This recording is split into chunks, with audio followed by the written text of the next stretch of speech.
오늘의 말씀은 출애굽기 32장 1절부터 14절까지 말씀입니다.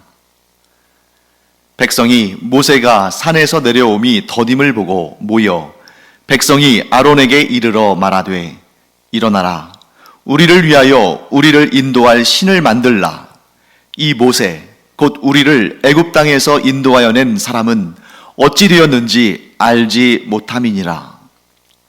아론이 그들에게 이르되 너희의 아내와 자녀의 귀에서 금고리를 빼어 내게로 가져오라. 모든 백성이 그 귀에서 금고리를 빼어 아론에게로 가져가매 아론이 그들의 손에서 금고리를 받아 부어서 조각칼로 새겨 송아지 형상을 만드니 그들이 말하되 이스라엘아, 이는 너희를 애굽 땅에서 인도하여 낸 너희의 신이로다 하는지라.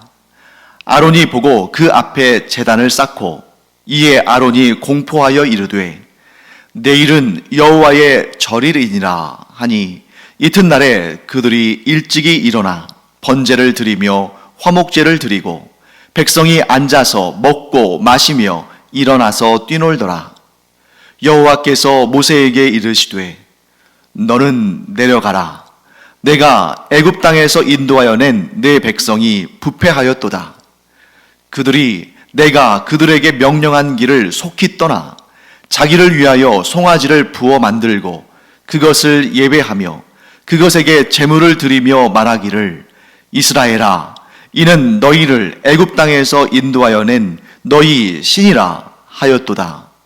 여호와께서 또 모세에게 이르시되 내가 이 백성을 보니 목이 뻣뻣한 백성이로다. 그런즉 내가 하는 대로 두라. 내가 그들에게 진노하여 그들을 진멸하고 너를 큰 나라가 되게 하리라. 모세가 그의 하나님 여호와께 구하여 이르되 여호와여, 어찌하여 그 큰 권능과 강한 손으로 애굽 땅에서 인도하여 내신 주의 백성에게 진노하시나이까?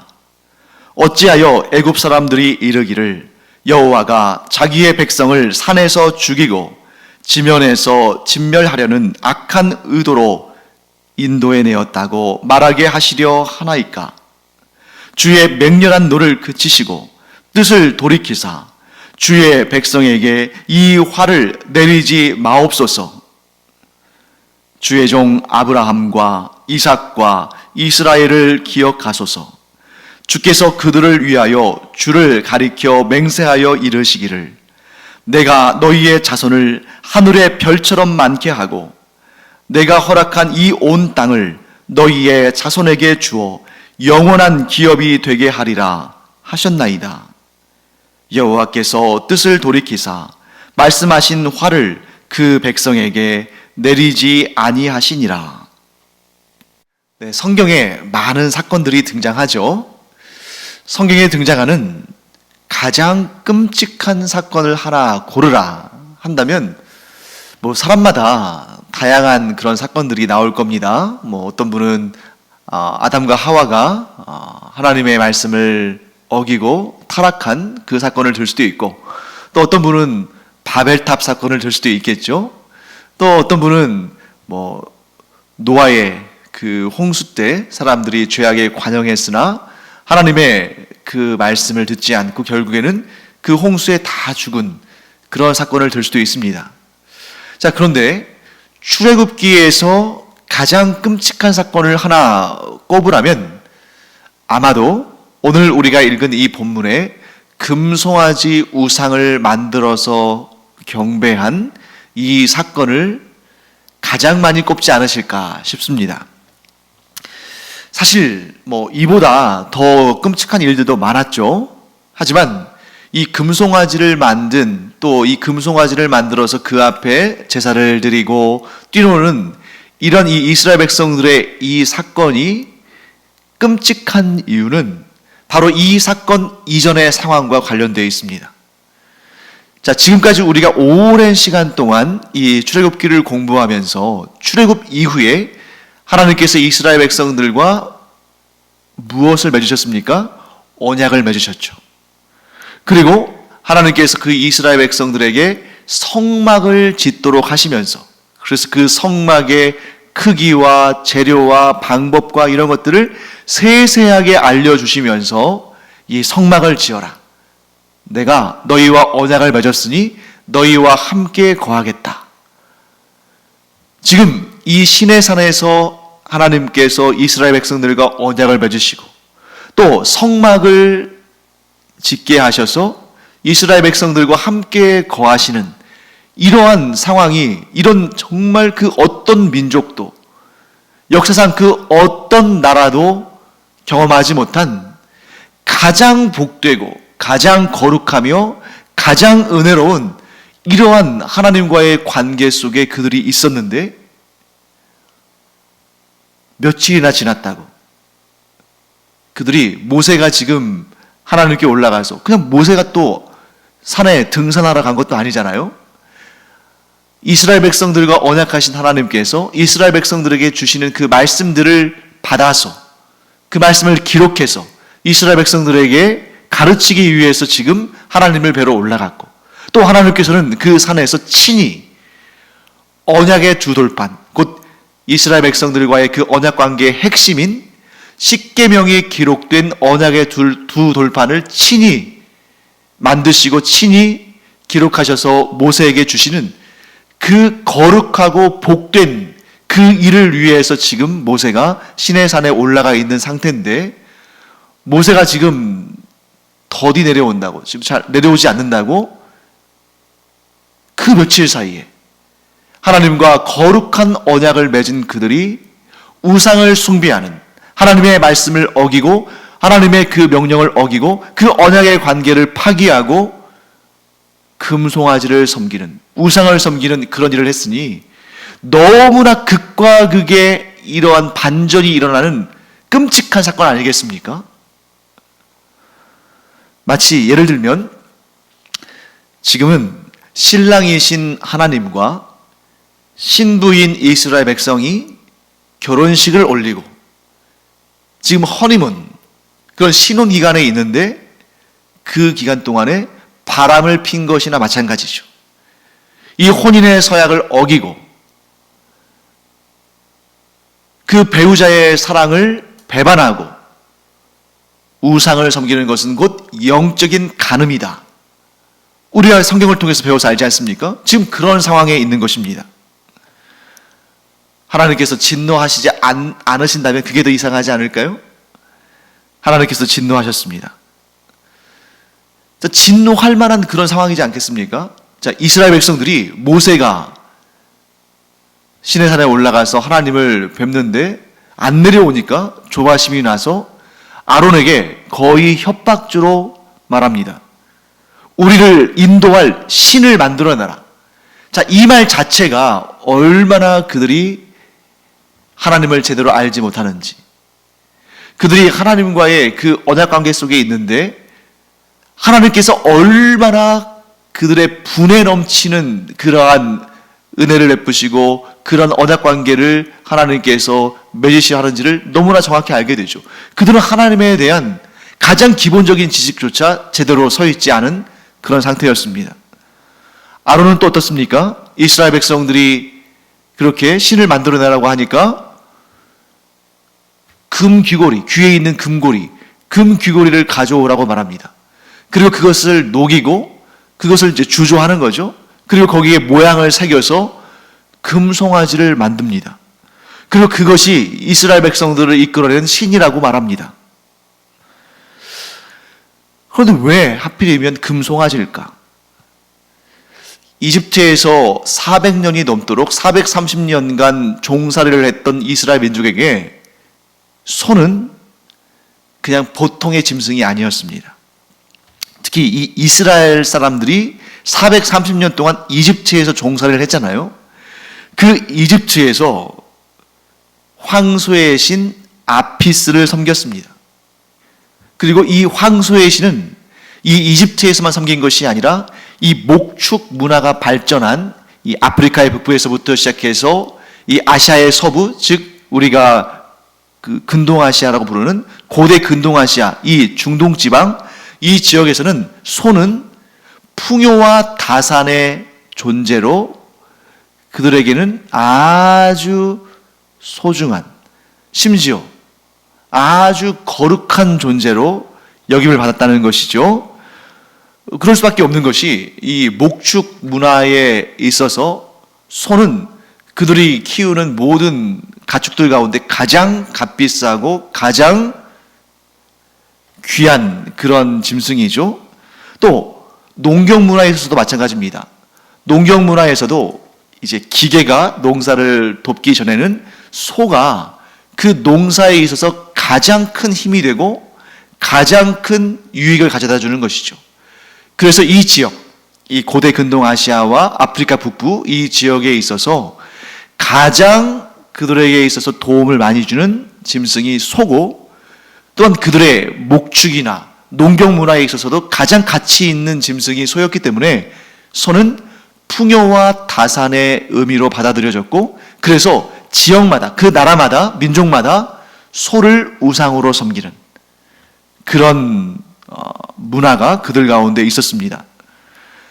자, 그런데 그러니까 이 이스라엘 백성들은 애굽에서 430년 동안 종살이 하면서 그 아피스와 같이 이 애굽에서 이 이집트 땅에서 섬기는 소숭배, 금송아지 우상을 많이 봐왔겠죠. 그러니까 그들은 당연히 그들에게 익숙한 그런 우상 숭배로 돌아가려는 그러한 마음을 가지고 있었다는 것입니다. 왜요? 그들에게는 눈에 보이지 않는 하나님을 섬긴다는 것은 굉장히 낯선 일이고, 눈에 보이는 우상을 섬기는 일은 그들에게 너무나 익숙한 일이었기 때문에 이 과거의 익숙한 죄를 끊어버리고 하나님과의 온전한 그리고 새로운 언약관계 속에 있어야 할 그들이 하나님과의 언약을 파기하고 과거의 익숙한 죄로 돌아갔다 하는 그런 모습을 보게 됩니다. 그런데 하나님을 더더욱 진노하시게 한 사건이 등장합니다. 그것이 뭐냐면 이스라엘 백성들이 이 금송아지에게 경배하면서 그들의 신앙의 내용을 마치 하나님을 섬기는 것처럼 했다는 것입니다. 쉽게 말하면 혼합주의의 신앙을 가졌다는 거죠. 자, 하나님은 분명히 말씀하셨습니다. 10계명의 가장 중요한 1계명과 2계명에서 다른 신을 섬기지 말아라, 우상을 만들지 말아라 했는데, 이 이스라엘 백성들은 우상을, 금송아지를 만들어 놓고, 그리고는 뭐라고 말하냐면 아론이 이렇게 말하죠. 이 금송아지가 너희를 이끌어내는 신이다. 그런데 내일은 여호와의 절일이니 우리가 제단을 만들고 그 제단에 이 신 앞에, 이 금송아지 앞에 제단을 만들고 속죄제와 화목제, 이런 제사를 하나님께 드리자. 제단을 만들고 번제와 화목제를 드리자. 여호와 하나님을 섬기는 방식이다. 이렇게 말하는 것입니다. 자, 성경을 우리가 잘 읽어보면 하나님께서 이스라엘 백성들에게 대대로 진노하실 때 그 이유는 이스라엘 백성들이 하나님을 섬기지 않았기 때문이 아닙니다. 이스라엘 백성들은 항상 하나님을 섬겼습니다. 심지어 바벨론에게 나라가 멸망해서 포로로 끌려간 그 바벨론 땅에서도 하나님을 섬기는 일을 그치지 않았어요. 그러니까 이스라엘 백성들의 입에서 여호와 하나님을 경배하고 찬양하는 일이 끊어진 적이 없습니다. 여호와 하나님께 제사를 드리는 일이 중단된 일이 없습니다. 여호와 하나님께 예배를 드리는 일은 계속되었습니다. 그런데 왜 하나님께서 진노하셨냐면, 차라리 그런 예배를 드리지 말아라 하실 정도로 진노하신 이유가 뭐냐면, 하나님을 섬기는 것과 우상을 섬기는 일이 혼합되어지는, 곧 하나님과 우상을 겸하여 섬기는 이 일이 왜 하나님께서 너무나 진노하신 일이냐면, 어떻게 감히 하나님과 우상을 겸하여 섬길 수 있느냐, 어떻게 하나님과 우상을 나란히 두고 동일한 신으로 섬길 수 있느냐. 차라리 하나님을 섬기지 말아라, 차라리 나에게 제사를 드리지 말아라, 나는 그런 우상들과 겸하여 섬길 수 있는 그런 존재가 아니다 하고 말씀하시는 거죠. 하나님께서 가장 싫어하시는 것이 뭐라고요? 혼합된 신앙. 하나님과 우상을 겸하여 섬기고 하나님과 돈을 겸하여 섬기고 하나님과 세상을 겸하여 섬기는 이런 혼합된 신앙을 하나님은 가장 싫어하신다. 그래서 우리가 어렵지만 율법을 쭉 읽다 보면 하나님의 성품을 우리가 정확히 또 풍성히 알게 됩니다. 그런 의미에서 우리가 율법을 공부할 필요가 있어요. 우리가 율법을 지켜서 구원받는 것은 아니지만 율법을 자세히 알고 정확히 알고 풍성히 알면 하나님의 성품을, 하나님에 대한 지식을 그만큼 정확히 풍성하게 가질 수 있는 것입니다. 때로는 우리가 율법을 읽다 보면 왜 하나님께서 이러한 규정까지 두셨을까 하는 그러한 규정들이 꽤 많이 있어요. 예를 들면 밭에 씨를 뿌릴 때 여러 가지 종자를 섞어서 뿌리지 말아라. 물론 오늘날은 뭐 기계로 추수하고 막 하니까 한 가지 종자만 뿌려서 그 한 가지만 쭉 기계로 추수하는 것이 편하니까 그렇게 하는 것이 당연한 걸로 여길 수 있습니다만, 뭐 과거에야 다 이렇게 손으로 추수하고 하니까 뭐 콩과 보리를 물론 시즌이 다르지만 예를 들어서 이제 보리와 밀을 섞어 뿌린다든지 또 콩과 뭐 다른 작물, 뭐 감자나 이런 것들을 섞여 뿌린다든지 뭐 그럴 수도 있는 건데 하나님께서는 서로 다른 종자를 함께 뿌리지 말아라 이렇게 말씀하십니다. 또 어떤 경우에는 서로 다른 재질의 직물을 함께 직조하지 말아라. 그러니까 예를 들면 면과 즉 면화와 실크 같은 것은 서로 다른 거잖아요. 그 면화와 실크 하나는 식물성이고 하나는 동물성일 텐데 이 두 가지를 섞어서 직조하지 말아라. 이런 계명들을 주신다는 말씀이죠. 왜 그럴까? 그 안에는 어떤 의미가 담겨 있냐면 혼합하지 말아라. 순수함을 지켜라. 이 하나님의 성품이 들어가 있는 것입니다. 그러니까 하나님과 우상을 겸하여 섬기는, 혼합하여 섬기는 그런 것은 거룩한 것이 아니다. 이렇게 말씀하시는 것이죠. 오늘날 우리는 이 이스라엘 백성들의 실패를 타산지석으로 삼아야 됩니다. 이스라엘 백성들이 무엇에서 실패했습니까? 순결하게, 성결하게, 온전하게 하나님만 섬겨야 되는 그들이 하나님을 섬기는 일과 우상을 숭배하는 일을 섞어버렸기 때문에 하나님의 큰 진노를 얻을 수밖에 없었습니다. 그것이 오늘날 우리에게 타산지석이 되어야 되는 것이고 교훈이 되어야 하는 것입니다. 사랑하는 성도 여러분, 우리는 우리 스스로를 잘 돌아봐야 됩니다.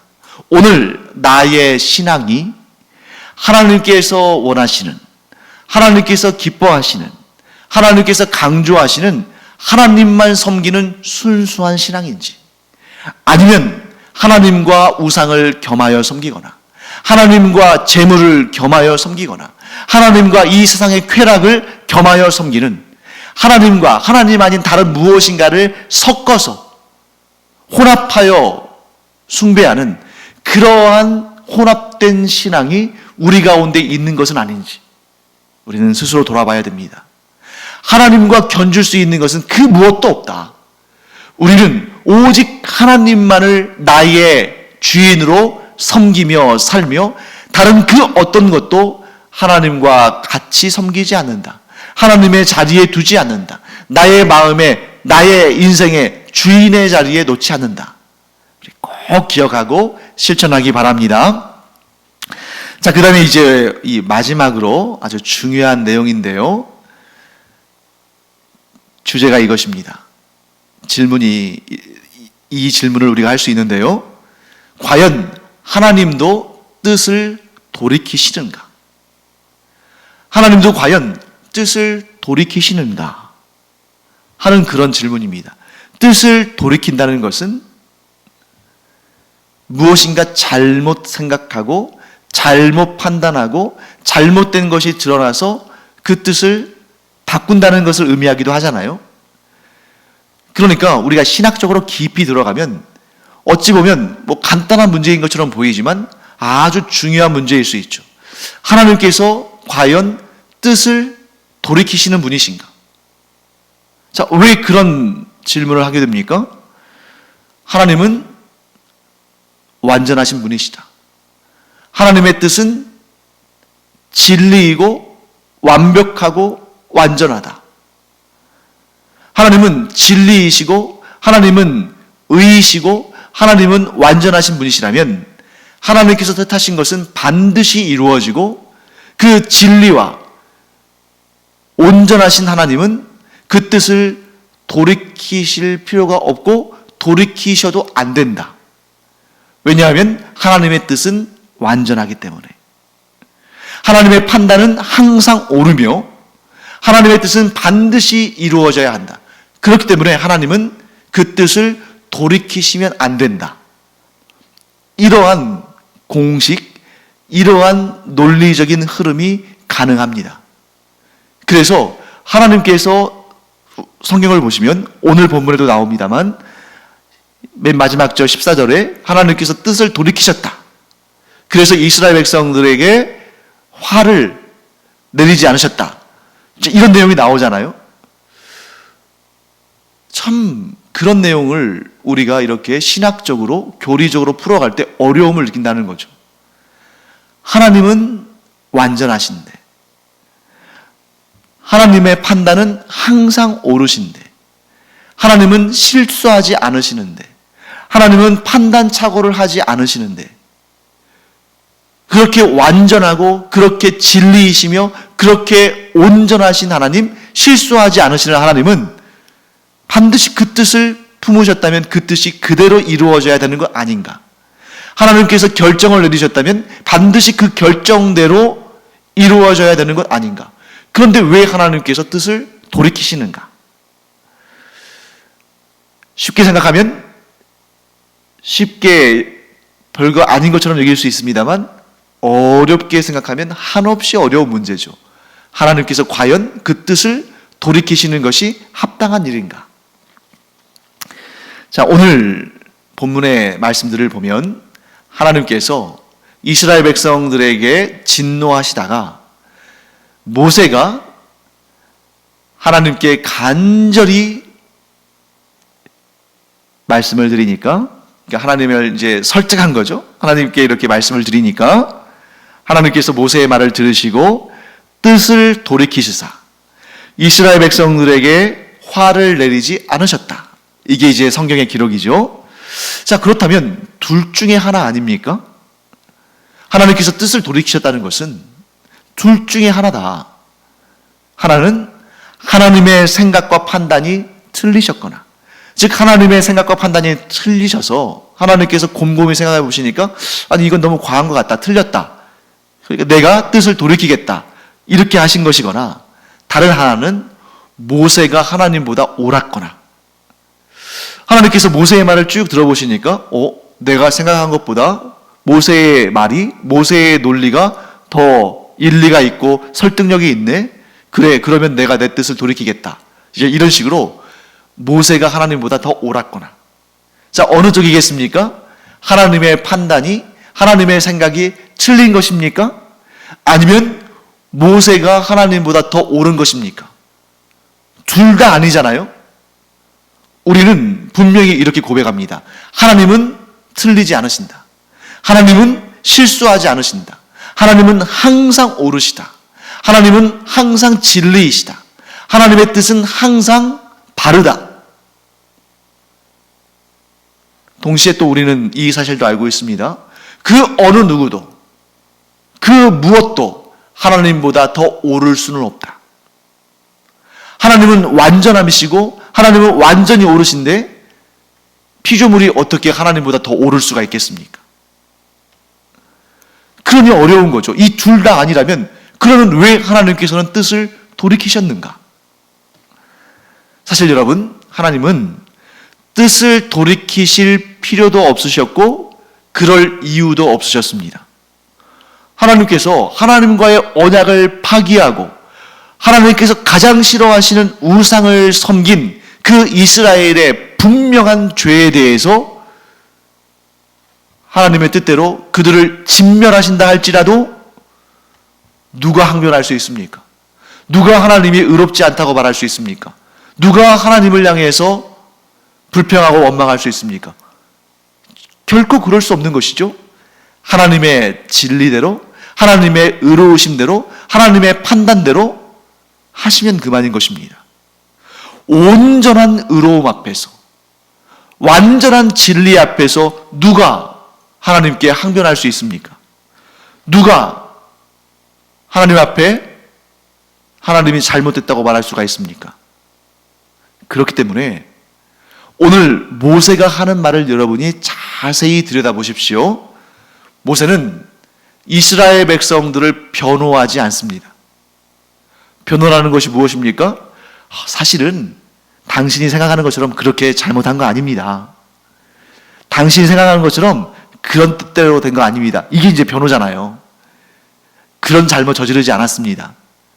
그런 의도가 아니었습니다. 이게 변호사가 하는 일인데, 모세는 하나님 앞에서 이스라엘 백성들의 이 금송아지를 만들고 섬긴 일에 대해서 변명하지 않습니다. 자, 우리가 이제 내일 살펴볼 내용입니다만, 우리가 이미 많이들 알고 있죠. 모세는 누구보다 이스라엘의 그 악에 대해서 분노했습니다. 얼마나 이스라엘 백성들의 그 악에 대해서, 그 송아지를, 금송아지를 만든 일에 대해서, 그 금송아지 앞에서 그들이 우상을 섬긴 일에 대해서 모세가 얼마나 분노했냐면, 심지어 하나님께서 직접 만들어주신 그 언약의 두 돌판, 그 증거판 두 개를 산 아래로 던져서 깨뜨릴 정도로 분노했습니다. 이렇게 이스라엘 백성들의 죄에 대해서 그 누구보다도 분노한 모세가 결코 하나님 앞에서 감히 이스라엘 백성들에 대해서 변호할 수 없는 것이죠. 그들의 죄가 분명한데, 그리고 모세 스스로도 이스라엘 백성들의 죄에 대해서 그토록 분노했는데 하나님은 어떠실지 분명히 알지 않았겠습니까? 그래서 모세는 하나님 앞에서 이스라엘 백성들을 변호하지 않습니다. 그러면 모세가 한 일은 무엇인가? 모세가 한 일은 딱 한 가지입니다. 오늘 이 본문에 이렇게 내용들이 나옵니다만 딱 한마디로 요약하면 모세는 그저 하나님의 자비와 긍휼을 구했을 뿐입니다. 즉, 모세는 이스라엘 백성들을 심판하시고 그들에게 화를 내리시기를 원하시는 그 하나님의 뜻을 모세가 꺾은 것이 아니라, 모세는 하나님께서 이스라엘 백성들, 하나님과의 언약을 깨뜨린 이스라엘 백성들에게 하나님께서 진노하시는 것이 당연한 걸로 생각했습니다. 단, 모세는 이스라엘 백성들을 변호한 것이 아니라 그저 하나님 앞에 엎드려서 하나님의 자비와 긍휼을 구했을 뿐입니다. 자, 하나님께서는 이러한 모세의 간청, 하나님의 자비와 긍휼을 구하는 모세의 간청을 들으시고 하나님의 공의의 심판을 잠깐 뒤로 물리시고 하나님의 자비와 긍휼을 앞세우신 것입니다. 이것이 하나님의 뜻을 돌이키신 것입니다. 즉, 하나님께서 하나님의 생각이 잘못되고 모세가 하나님보다 더 옳은 생각을 해서 그 모세의 얘기를 듣고 하나님의 뜻을 돌이키신 것이 아니라, 모세가 솔직히 그 죄를 자인하고 그저 하나님 앞에 엎드려서 하나님의 은혜와 긍휼과 자비를 구했을 때에 하나님 안에 있는 그 공의로운 심판을 앞세우시기보다 하나님 안에 있는 하나님의 자비와 긍휼을 앞세우신 것입니다. 하나님께서 공의로운 심판을 행하려고 하실 때에 그 순서를 바꾸신 것뿐이죠. 자비와 긍휼을 앞세우신 것입니다. 사랑하는 성도 여러분, 바로 하나님께서 이와 같이, 이것을 우리가 성경에서 하나님께서 뜻을 돌이키셨다고 표현한 거죠. 하나님께서 잘못이 있거나 잘못 판단하셨거나 스스로의 그 결정에 문제가 있으셔서 그 결정을 돌이키신 것이 아니라 순서를 바꾸신 것입니다. 그로 인해서 우리도 구원받은 것입니다. 만일 하나님께서 공의로운 하나님의 심판으로 하나님의 그 절대적인 진리의 잣대로 이 세상에 있는 사람들에게 하나님의 공의의 심판을 먼저 행하실 것으로 결정하셨다면 우리 중에 아무도 구원받을 사람이 없습니다.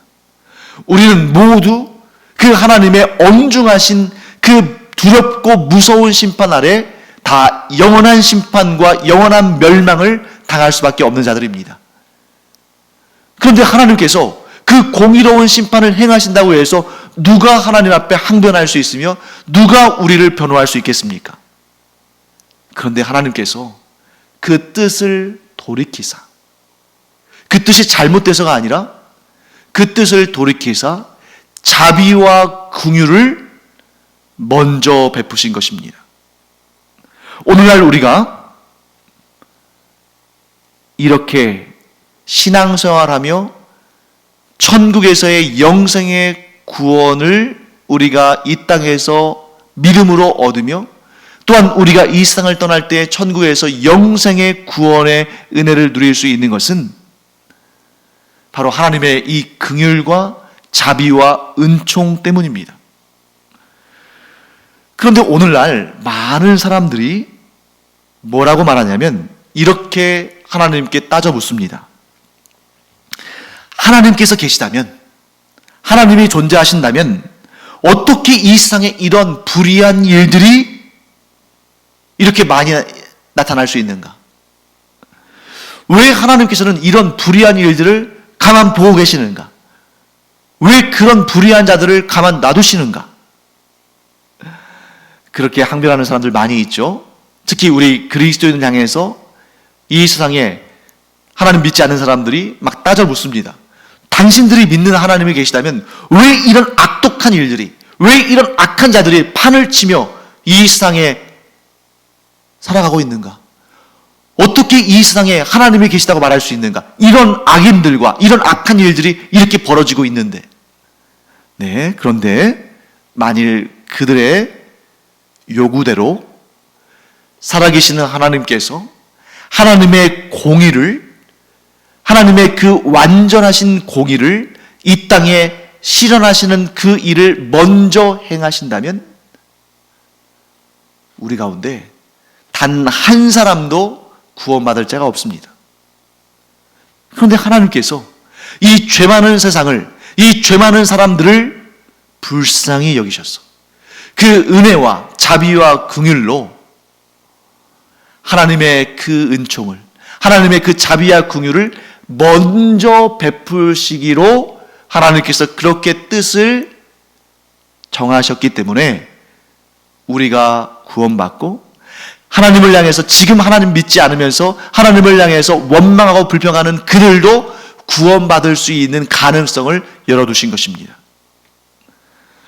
만일 하나님의 공의가 이 땅에 펼쳐졌다면 우리 가운데 그 누가 지옥에 떨어지지 않을 사람이 어디 있으며 우리 가운데 누가 천국의 소망을 가질 수 있겠습니까? 전적으로 하나님께서 그 공의의 심판을 행하실 수 있으시지만 그 뜻을 돌이키시사 자비와 긍휼을 먼저 행하기로 결정하시고, 그래서 독생자 아들 예수 그리스도를 우리에게 보내심으로 말미암아 우리가 구원의 소망을 갖게 되고, 또 예수 믿고 구원받게 되고, 또한 지금은 하나님을 믿지 않고 지금은 예수 그리스도를 구주로 영접하지 않은 자들이지만 그들도 여전히 구원의 소망 가운데 있는 것입니다. 왜요? 하나님께서 공의로 심판하실 것을 뜻을 돌이키시사 자비와 긍휼과 은총을 먼저 베푸시기로 하셨기 때문이죠. 자, 그런데 누구나 이 자비와 긍휼을 얻을 수 있는 그런 기회를 얻었습니다만 하나님의 이 자비와 긍휼을 절대로 시험해서는 안 됩니다. 하나님의 자비와 긍휼이 펼쳐지고 있는 이때에 회개하고 돌이켜 하나님께 돌아와서 구원을 얻어야지, 마냥 하나님의 자비와 긍휼이 계속될 줄 알고 그냥 자기 마음대로 그 죄성에 따라 악한 사탄의 시험 가운데에 하나님을 믿지 않고 그리스도를 구주로 영접하지 않으면 언젠가 반드시 분명히 이 자비와 긍휼의 때가 마감이 되고 하나님의 공의로운 최후의 심판 날이 올 텐데, 그때가 이르기까지 하나님의 긍휼과 자비가 주어질 때에 돌이키지 않으면 다 영원한 심판, 영원한 멸망에 이르게 된다. 자, 결론을 내겠습니다. 하나님은 뜻을 돌이키시는가? 하나님도 뜻을 돌이키시는가? 예, 돌이키십니다. 그런데 그것은 하나님의 뜻이 잘못됐거나 실수하셨거나 혹은 하나님보다 더 의로운 존재가 있고 그 의로운 존재의 뜻에 설득되어서 그러신 것이 아니라, 하나님께서 성경에서 하나님께서 뜻을 돌이키신다는 그런 표현은 무엇이냐면, 하나님께서 얼마든지 공의로운 심판을 하신다 할지라도 누구도 항변할 수 없는데, 그 공의로운 심판보다 자비와 긍휼과 은총과 사랑을 앞세우시는 결정을 내리셨다. 이것을 의미하는 것입니다. 하나님께서 니느웨에 있는 그 사람들을 심판하시기로 결정하셨다가 그 뜻을 돌이키신 것은 공의로운 심판보다 자비와 긍휼과 은총과 사랑을 베푸시기를 먼저 하셨다. 그것을 먼저 베푸시기로 뜻을 돌이키셨다. 우리가 이렇게 이해할 수 있는 것입니다. 기도하겠습니다. 하나님 감사합니다. 하나님께서 공의의 심판보다 자비와 긍휼을 먼저 베푸셔서 우리에게 예수 그리스도를 보내주시고 저희가 예수님을 구주로 영접하고 하나님의 자녀가 됨으로 영원한 구원을 누리게 됨을 감사드립니다. 이 세상에 수많은 사람들이 아직도 이 사실을 모르고 패역한 그 죄인의 길을 걸어가고 있지만, 그들도 속히 이 사실을 깨닫고 아직 하나님의 자비와 긍휼의 역사가 펼쳐지고 있는 이때에 하나님의 공의로우신 최후의 심판이 임하기 전에 예수 그리스도를 구주로 영접하고 하나님의 구원받은 자녀들이 되는 그런 은혜가 펼쳐지게 하여 주시옵소서. 그들이 한 사람이라도 더 예수 믿고 하나님의 자녀가 되므로 구원받게 되기를 간절히 사모합니다. 이 모든 말씀 살아계셔서 역사하시는 우리 주 예수 그리스도의 이름으로 축복하며 기도합니다. 아멘.